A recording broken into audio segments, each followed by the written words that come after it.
વિચારો કે સરકાર પાસે સીધા સવાલ પૂછવાનો હક મળે. કેવી મોટી વાત છે નહીં? બસ આ જ છે માહિતીનો અધિકાર અધિનિયમ 2005. આપણા સૌ માટે એટલે કે દરેક ભારતીય નાગરિક માટે આ એક જબરદસ્ત શક્તિશાળી સાધન છે. તો ચાલો આજે આને એકદમ સરળ ભાષામાં સમજીએ. જો આ સવાલ ખરેખર વિચારવા જેવો છે. શક્તિ તો આપણને મળી છે, પણ શું એનો ઉપયોગ કેવી રીતે કરવો એની પૂરી જાણકારી છે? જો ન હોય તો ચિંતા કરવાની જરૂર નથી, કારણ કે આજે આપણે એ જ શીખવાના છીએ કે આ શક્તિનો સાચો ઉપયોગ કેવી રીતે કરી શકાય. તો ચાલો સૌથી પહેલાં એ સમજીએ કે આ કાયદો છે શું, એનો પરિચય મેળવીએ. આખરે આ માહિતીનો અધિકાર એટલે શું અને એ કામ કઈ રીતે કરે છે? જો આ છે માહિતીનો અધિકાર અધિનિયમ 2005. આ એક એવો કાયદો છે જે ખરેખર આપણને એટલે કે સામાન્ય નાગરિકોને સશક્ત બનાવે છે. આ કાયદા હેઠળ આપણે કોઈપણ સરકારી ઓફિસમાંથી માહિતી માંગી શકીએ છીએ. સીધી વાત છે, સરકાર આપણા માટે શું કરી રહી છે એ જાણવાનો આપણને પૂરો હક છે. સારું, પણ હવે સવાલ એ થાય કે આ કાયદો લાવવાની જરૂર જ કેમ પડી? એની પાછળનો મુખ્ય વિચાર શું હતો? ચાલો એના મૂળ હેતુ પર એક નજર કરીએ. આ કાયદાના 4 મુખ્ય ઉદ્દેશો છે અને એ બધા એકબીજા સાથે જોડાયેલા છે. સૌથી પહેલો પારદર્શિતા, એટલે કે સરકારી કામકાજમાં બધું જ ખુલ્લું હોય. હવે જ્યારે કામ ખુલ્લું હોય તો જવાબદારી પણ નક્કી થાય ખરું ને? અને જ્યાં જવાબદારી હોય ત્યાં ભ્રષ્ટાચારની જગ્યા જ ક્યાં રહે? આ બધું મળીને આપણી લોકશાહીને અંદરથી મજબૂત બનાવે છે. ચાલો, આ બધી તો થઈ મોટી મોટી વાતો, પણ હવે સૌથી અગત્યનો સવાલ, આ અધિકારનો ઉપયોગ કરવો કઈ રીતે? આરટીઆઈ અરજી ફાઇલ કરવાની સાચી રીત શું છે? ચાલો આપણે આખી પ્રક્રિયાને સ્ટેપ બાય સ્ટેપ સમજીએ. અને હા, અરજી કરતા પહેલા મનમાં પહેલો સવાલ તો એ જ આવે ને કે ભાઈ માહિતી માંગી કોણ શકે? શું એના માટે કોઈ ખાસ ભણતર કે લાયકાતની જરૂર પડે? અને એનો જવાબ એકદમ સરળ અને સીધો છે.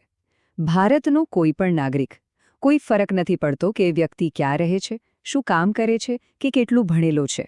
જો એ ભારતનો નાગરિક છે તો એને આરટીઆઈ કરવાનો પૂરો અધિકાર છે. તો માહિતી માંગવી ક્યાંથી? જો આની રેન્જ બહુ મોટી છે. કેન્દ્ર સરકારના વિભાગો હોય, જાહેર ક્ષેત્રની મોટી કંપનીઓ જેને આપણે પીએસયુ કહીએ છીએ તે હોય, કે પછી આપણા વિસ્તારની નગરપાલિકા કે ગ્રામ પંચાયત હોય. લગભગ દરેક સરકારી સંસ્થા પાસેથી માહિતી માંગી શકાય છે. અને સૌથી સારી વાત એ છે કે પ્રક્રિયા એકદમ સરળ બનાવવામાં આવી છે. બસ 3 સિમ્પલ સ્ટેપ્સ. પહેલું, એક સાદી અરજી લખો. બીજું, એ અરજીને એ વિભાગના જાહેર માહિતી અધિકારી એટલે કે પીઆઈઓ સુધી પહોંચાડો. અને ત્રીજું, જે નજીવી ફી હોય એ ભરી દો. બસ થઈ ગયું. હવે ફીની વાત કરીએ તો એ જાણીને નવાઈ લાગશે, પણ સામાન્ય રીતે ફી છે માત્ર 10 રૂપિયા. હા, ફક્ત 10 રૂપિયા. આટલી ઓછી ફી રાખવા પાછળનો હેતુ એ જ છે કે પૈસાના અભાવે કોઈ પણ વ્યક્તિ આ શક્તિશાળી અધિકારનો ઉપયોગ કરતા અચકાય નહીં. સારું, તો માની લો કે અરજી કરી દીધી, પણ હવે જવાબ કેટલા દિવસમાં મળશે? અને શું આપણે કંઈ પણ પૂછી શકીએ છીએ કે પછી એની પણ કોઈ મર્યાદાઓ છે? ચાલો હવે આ સમય મર્યાદા અને અપવાદો વિશે પણ જાણી લઈએ. આ બહુ અગત્યનું છે. કાયદા પ્રમાણે એકદમ સ્પષ્ટ નિયમ છે. સામાન્ય રીતે અરજી કર્યા પછી 30 દિવસની અંદર જવાબ આપવો ફરજિયાત છે. પણ અહીં એક બહુ જ મહત્વની વાત છે. જો સવાલ કોઈ વ્યક્તિના જીવન કે એની આઝાદી સાથે જોડાયેલો હોય તો આ સમય મર્યાદા ઘટીને ફક્ત 48 કલાકની થઈ જાય છે. આ બતાવે છે કે આ કાયદો માનવ જીવનને કેટલી ગંભીરતાથી લે છે. જોકે એ પણ સમજવું જરૂરી છે કે આ અધિકાર અમર્યાદિત નથી. કેટલીક બાબતોમાં માહિતી આપવાનો ઇનકાર થઈ શકે છે. જેમ કે દેશની સુરક્ષાને લગતી કોઈ વાત હોય, કોઈ અત્યંત ગોપનીય બાબત હોય અથવા કોઈ કેસ કોર્ટમાં ચાલી રહ્યો હોય. આ અપવાદો એટલા માટે છે જેથી કાયદાનો કોઈ ખોટો ઉપયોગ ન થાય. હવે એક બીજો સવાલ. માની લો કે 30 દિવસ વીતી ગયા અને કોઈ જવાબ જ ન આવ્યો, અથવા જે જવાબ આવ્યો એનાથી સંતોષ નથી.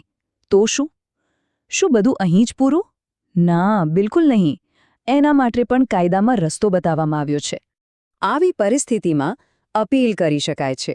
પહેલી અપીલ એ જ વિભાગના કોઈ સિનિયર ઓફિસરને કરવાની હોય છે અને જો ત્યાંથી પણ વાત ન બને તો બીજી અપીલ સીધી રાજ્ય કે કેન્દ્રીય માહિતી આયોગમાં કરી શકાય છે.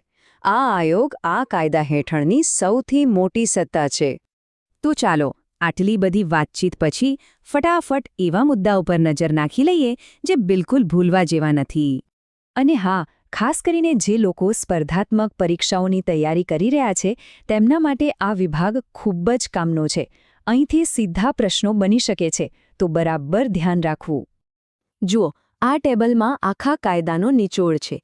કાયદો ક્યારે આવ્યો? 2005માં.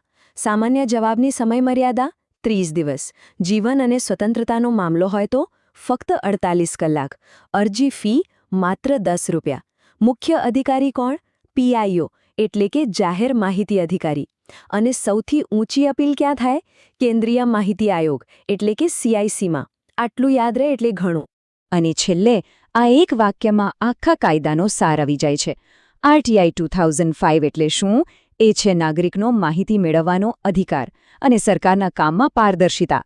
યાદ રાખજો, આ ફક્ત એક કાયદો નથી, પણ લોકશાહીમાં આપણી ભાગીદારીને મજબૂત કરતું એક બહુ મોટું સાધન છે. હવે વિચારવા જેવી વાત એ છે કે આ શક્તિનો ઉપયોગ આપણા સમાજને વધુ સારો બનાવવા માટે કેવી રીતે કરી શકાય? મિત્રો, આ છે તમારું પોતાનું YouTube ચેનલ જેરી એજ્યુકેશન ગુજરાતી. જો તમને આ વિડીયોઝથી સાચે જ ફાયદો થતો હોય તો આજે એક નાની રિક્વેસ્ટ છે. YouTube પર હાઇપ નામનું નવું ફીચર આવ્યું છે, જેના દ્વારા તમે તમારા ફેવરિટ એજ્યુકેશન ચેનલને વધુ વિદ્યાર્થીઓ સુધી પહોંચાડી શકો છો. તો નીચે હાઇપ બટન પર ક્લિક કરીને થોડા પોઈન્ટ્સ જરૂર આપજો.